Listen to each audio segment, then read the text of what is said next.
Ве молам за вашето име? Крајовски Стојче, полуквалификуван работник, картонажер. Вие сте... Заштитната работилница, Да. социјален борец, да. Вие сте во ова работилница од првите денови.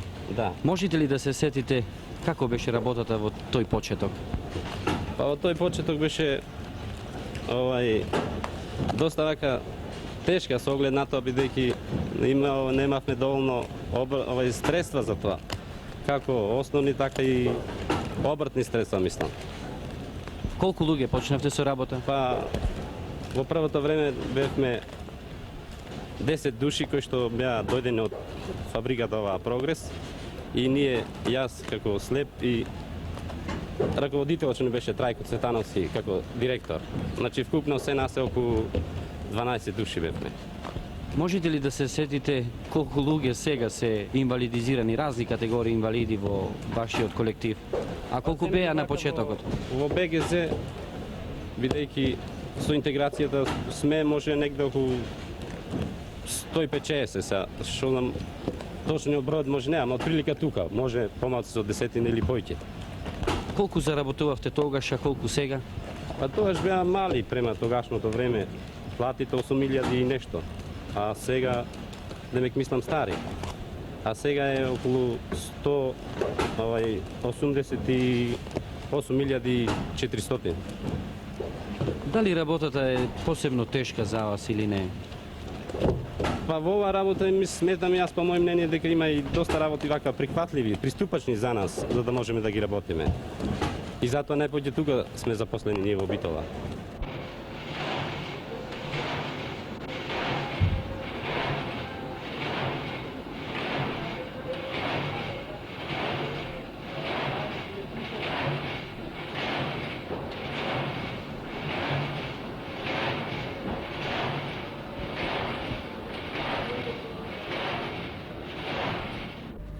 Битолскиот графички завод годинава празнува два јубилеи. 30 години од печатарството во Слободна Битола и 85 години од првата печатница во овој град. Повод за вечерашнава емисија не се само овие јубилеи. Битолскиот графички завод денеска е најголема организација од овој вид во Македонија и една од водечките во Југославија. Темата ја нарековме патот на една солидарност, зашто сакавме да представиме еден колектив чиј растеж е резултат на една вистинска човечка солидарност. Сакавме да го представиме патот на растежот на заштитната работилница Социјален борец. Работилница формирана за рехабилитација и вработување на слепи и разни категории инвалидни лица. Работилница од која денеска никна Битолскиот графички завод. Трајко Цветановски, сега веќе во пензија, беше еден од основачите на Социјален борец и прв директор. Другар Цветановски, можете ли да се сетите како почна со работа Социјален борец? Па, јас како инвалид од очи, од време мислев на инвалидите за како да се запослат за да можат и тие со работа да вадат динари, демек за да живење. И едно 12 години мислев на тоа, кога излезе закон, предлог закон за заштитни работилници, тогај уграбив прилика јас и основав една работилница, но по закону не можеше да биде заштитна, си ја викавне ние заштитна, али самостоен дуќан регистрацијата беше. Сега прашањето беше за место кај да се работит. Прогрес имаше едно оделење, картонажа со 11 работници работеше, нивни, за ним работи само. И се договоривме со ним за да можеме да ја земиме ние таа работа и за тоа време тие се сложија и тие 11 работници ги примивне овде и уште додадовне слепи лица. Ова беше наменета за слепите лица. Али тешкотиите беа многу големи затоа што во почетокот немавне ние финансиски средства. Целата сума што беше 900 милион динари беше. Ама 100.000 динари потрошивне за адаптација и местото ни го уступија Прогрес и останаа 900.000 динари за работа. Машини немавне пари да купиме. Од Прогрес што беа неколку машини, тие и потребувавне, али мизерни, од пред 200 години модели.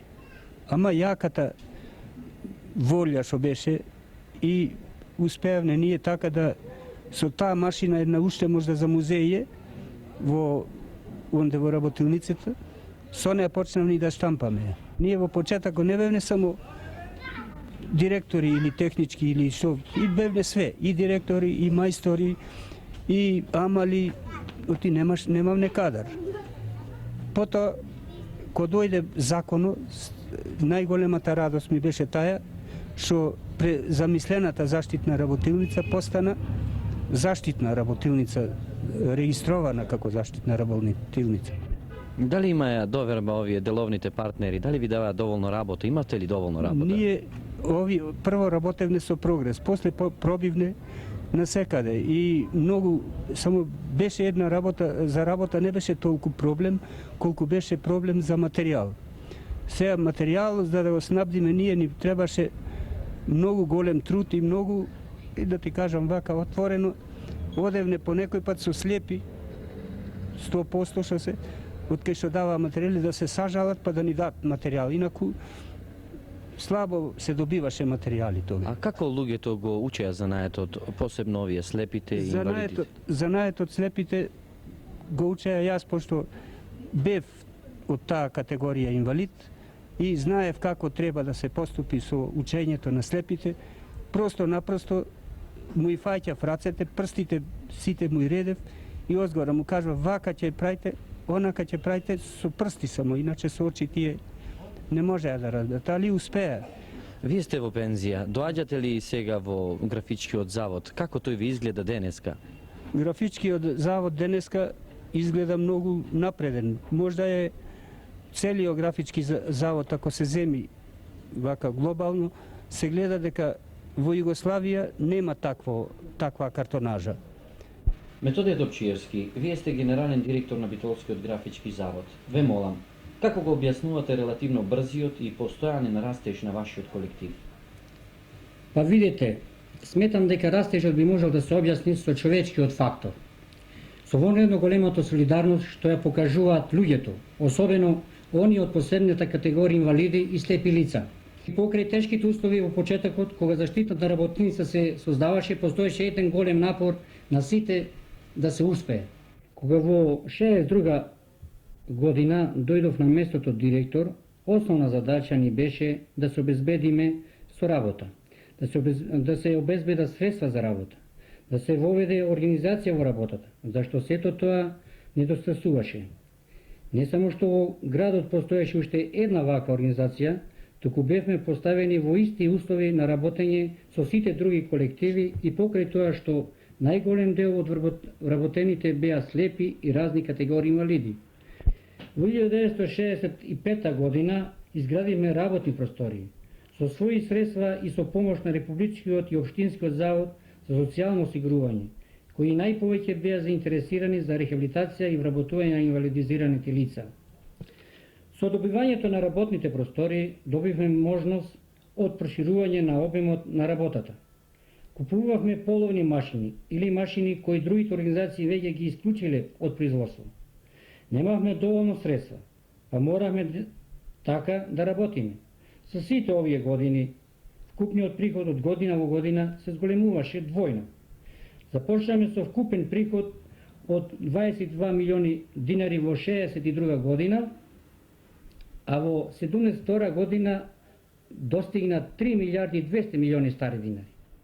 Паралелно со растежот на производството, растеше и бројот на вработените. Во 1962 година, например, работилницата вработуваше 20 на инвалиди и слепи лица, а денеска околу 150 лица од овие категории. Во овие погони доаѓаат на рехабилитација, а потоа лицата бидуваат вработувани. Ве молам вашето име? Љубица Костова. Од кога сте во основната организација на Сдружен труд социјален борец?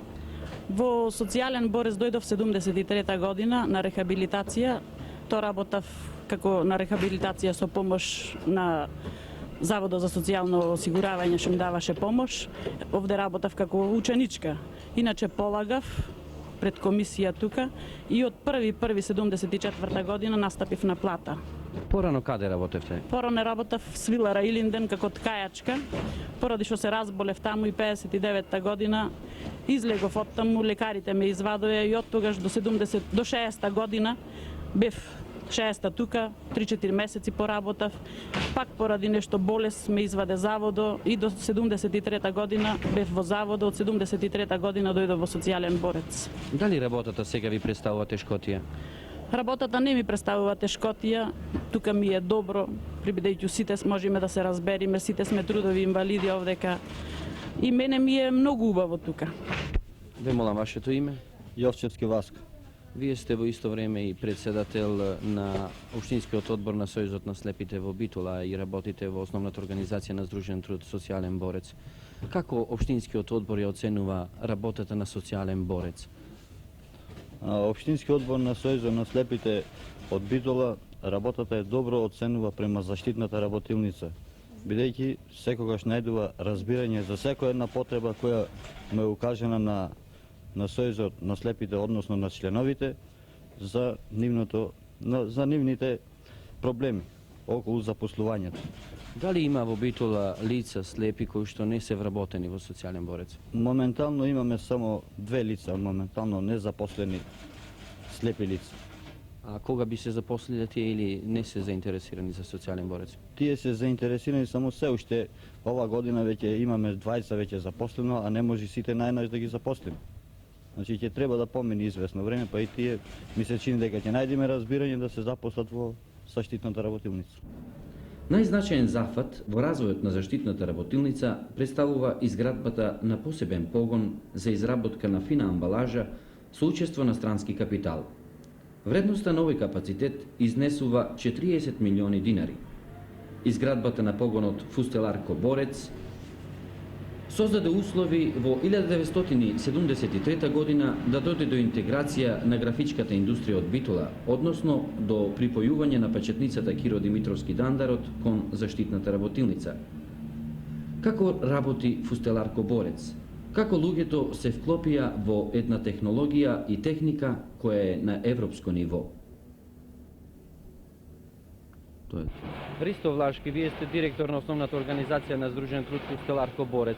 Ве молам, како дојде до остварување на идејата за заедничко вложување со странски партнер? Во почетокот на 71 година со ова фирма Фустеларко работевме така, да го наречам, во еден систем на кооперација. Дојдовме во врска со изработката на амбалажа преку социјален борец, значи бившата заштитна работилница социјален борец, да амбалажата се штампа во Италија како картон, а овде во Битола, значи во социјален борец, да ја доработуваме. Меѓутоа, со самото работење се покажа дека ќе оди потешко во кооперација, бидејќи картонот требаше се штампа во Италија, а овде да се конфекционира, да се доработува.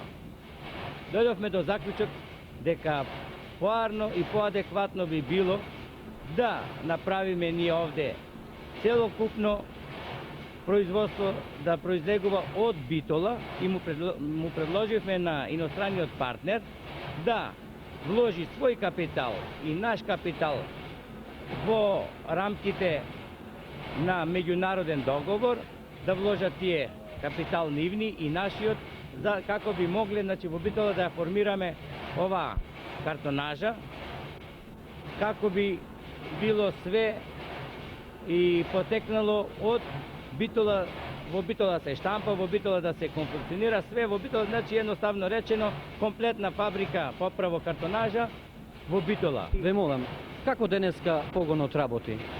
Денес погонот е еден од најарните како основна организација во БГЗ, една е од најарните не само во Битолска општина, него и во цела Југославија. Во овој погон, значи, во ОЗТ Фустеларко Борец, изработуваме амбалажа не само за Југославија, него претежно и за извоз. Во оваа година ние имаме цирка негде околу $800,000 за извоз. Бруто продуктот колкав ќе биде годинава? Па бруто продуктот годинава рачунаме негде да биде во стари динари негде 8,5 милиарди динари. Колку луѓе работат? Работа 200 луѓе запослени во оваа основна организација. Комовски насе машинист на БОПС. Ве молам, кога прв пат дојдовте во основната организација на Сдружен труд Пустелар Коборец? Во основната организација на Сдружен труд Пустелар Коборец јас дојдов речиси од самото оформување на истата. Тоест, бидејќи тогаш не бевме пристроени во основни организации, бевме во целокупно графичката индустрија, беше како социјален борец, односно Хиродандаро, и ние како Пустелар го бевме едно како Битолски графички завод. Меѓутоа, со самото пристројување сега сме како основна организација на Битолскиот графички завод. Вие сега работите на БОПСот. Каква вредност има БОПСот? Па, БОПСот како машина има голема материјална вредност, бидејќи тој кошта околу 400, па може и сега со инфлацијата може и повеќе, стари милиони. Како вие успеавте да го совладате овој занает? Каде досега работевте? Мислам до доаѓањето во Пустелар Коборец. Пред да дојдам овде јас бев наставник. Меѓутоа дојдов во Пустеларко како работник.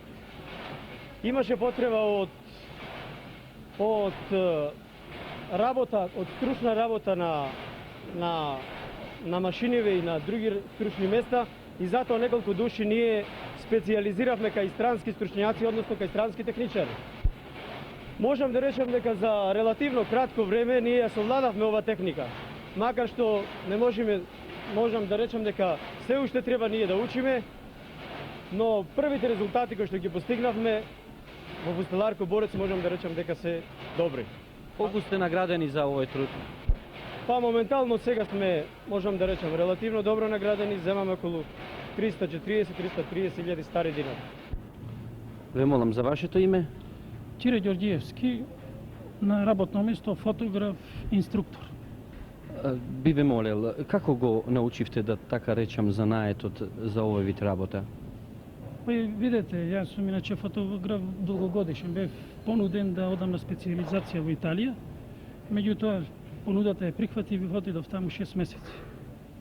Со нивни стручњаци немаше големи тешкоти да се прихвати, затоа што волјата беше поголема него желбата и волјата беше поголема него било што. Колку вие заработувате месечно на ова работно место? Па видете, ова е специфично работно место и просекот се движи 500.000, 550, па и 600.000. Се случило да заработите и повеќе? Се случило да овој месец имаше повеќе. То не е она стандардна личне примање, него работата захтева повеќе сати прекувремени и надфрлување на нормата, економски единици. Дали Битолскиот графички завод веќе го заокружил своето производство и што треба да се преземе на планот на развојот, за да се зачува водечкото место што го има обезбедено? Видете, Битолскиот графички завод има 4 основни организации на Сдружениот труд. Тој вработува околу 600 работници. Годинава треба да достигне бруто производ или вкупен приход околу 12 милиарди динари. Тоа е двојно повеќе од минатогодишното остварување. За да се зачува ваквото темпо на растеж, неопходно е навремено планирање и дефинирање на развојот во сите основни организации на Сдружениот труд. Во оваа година, за заокружување на процесот на производството и модернизација на погоните, ќе биде вложени околу 2 милиарди динари. Изработени се програми и доставени се до банката. Очекуваме уште во текот на идната година, со реализацијата на овие програми, купниот приход да го зголемиме на 15 милиарди стари динари. Со изброј вработени, со просечни примања од 300.000 повработени и со остаток од 2 милиарди стари динари. Да спомнам дека годинава остаток од доходот ќе изнесува над милиарда стари динари. Тоа е првата фаза во развојот. Во втората фаза пак предвидено е во Битола да се изгради капацитет за полуцелоза и производство на хартија и така наречена шрент, графт, флутинг и полунатрон, која би се преработувала во валовите лепенки и би се конфекционирала во амбалажа. На овој план веќе имаме преземено известни контакти, имаме разговарано со странски фирми кои покажуваат интерес за вложување на овој капацитет. Битолскиот графички завод издигна од заштитна работилница. што во иднина со натамошната рехабилитација и вработување на слепи и инвалиди од трудот? Па, социјален борец останува и понатамо заштитна работилница како основна организација на Сдружениот труд во рамките на Битолскиот графички завод. Вака као покрупна организација, работна организација како БГЗ дава поголеми можности да вработува, односно да абсорбира поголем број на инвалидизирани лица. Тоа во иднина ние настоуваме да уште повеќе вработуваме разни инвалиди од сите категории и се трудиме да во Битола во иднина да нема ниеден невработен инвалид од сите категории.